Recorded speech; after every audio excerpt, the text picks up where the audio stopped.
Welcome to Yashu World. Chapter 4. Transcendental Knowledge. The personality of Godhead, Lord Sri Krishna, said, I instructed this imperishable science of yoga to the sun god, Vivishwan, and Vivishwan instructed it to Manu, the father of mankind, and Manu in turn instructed it to Ikshvaku. This supreme science was thus received through the chain of disciplic succession, and the saintly kings understood it in that way. But in due course of time the succession was broken, and therefore the science as it is appears to be lost. That very ancient science of the relationship with the Supreme is today told by me to you, because you are my devotee as well as my friend, and can therefore understand the transcendental mystery of this science. Arjuna said, The sun god Vivishwan is senior by birth to you. How am I to understand that in the beginning you instructed this science to him? The personality of Godhead said, Many births both you and I have passed. I can remember all of them, but you cannot, O subduer of the enemy. Although I am unborn and my transcendental body never deteriorates, and although I am the Lord of all living entities, I still appear in every millennium in my original transcendental form. Whenever and wherever there is a decline in religious practice, O descendant of Bharata, and a predominant rise of irreligion, at that time I descend myself, to deliver the pious and to annihilate the miscreants, as well as to re-establish the principles of religion. I myself appear millennium after millennium. One who knows the transcendental nature of my appearance and activities does not, upon leaving the body, take his birth again in this material world, but attains my eternal abode, O Arjuna. Being freed from attachment, fear, and anger, being fully absorbed in me and taking refuge in me, many persons in the past became purified by knowledge of me, and thus they all attained transcendental love for me. As all surrender unto me, I reward them accordingly. Everyone follows my path in all respects, O son of Pritha. Men in this world desire success and fruitive activities, and therefore they worship the demigods. Quickly, of course, men get results from fruitive work in this world.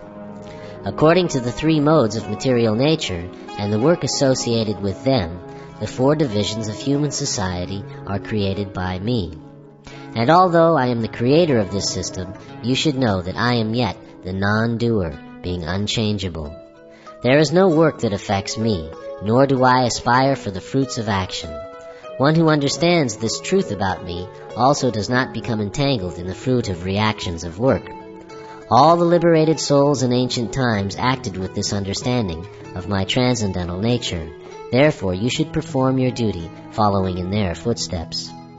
Even the intelligent are bewildered in determining what is action and what is inaction. Now I shall explain to you what action is, knowing which you shall be liberated from all misfortune. The intricacies of action are very hard to understand. Therefore, one should know properly what action is, what forbidden action is, and what inaction is. One who sees inaction in action and action in inaction is intelligent among men, and he is in the transcendental position, although engaged in all sorts of activities. One who is understood to be in full knowledge, whose every endeavor is devoid of desire for sense gratification. He is said by sages to be a worker for whom the reactions of work have been burned up by the fire of perfect knowledge. Abandoning all attachment to the results of his activities, ever satisfied and independent, he performs no fruitive action, although engaged in all kinds of undertakings. Such a man of understanding acts with mind and intelligence perfectly controlled, gives up all sense of proprietorship over his possessions, and acts only for the bare necessities of life. Thus working, he is not affected by sinful reactions. He who is satisfied with gain, which comes of its own accord, who is free from duality and does not envy, who is steady in both success and failure, is never entangled, although performing actions. The work of a man who is unattached to the modes of material nature and who is fully situated in transcendental knowledge merges entirely into transcendence. A person who is fully absorbed in Krishna consciousness is sure to attain the spiritual kingdom because of his full contribution to spiritual activities, in which the consummation is absolute and that which is offered is of the same spiritual nature. Some yogis perfectly worship the demigods by offering different sacrifices to them, and some of them offer sacrifices in the fire of the Supreme Brahman. Some, the unadulterated brahmacharis, sacrifice the hearing process and the senses in the fire of mental control, and others, the regulated householders, sacrifice the objects of the senses in the fire of the senses. Others, who are interested in achieving self-realization through control of the mind and senses, offer the functions of all the senses and of the life breath as oblations into the fire of the controlled mind. Having accepted strict vows, some become enlightened by sacrificing their possessions, and others by performing severe austerities, by practicing the yoga of eightfold mysticism, or by studying the Vedas to advance in transcendental knowledge. Still others, who are inclined to the process of breath restraint to remain in trance, practice by offering the movement of the outgoing breath into the incoming, and the incoming breath into the outgoing, and thus at last remain in trance, stopping all breathing. Others, curtailing the eating process, offer the outgoing breath into itself as a sacrifice.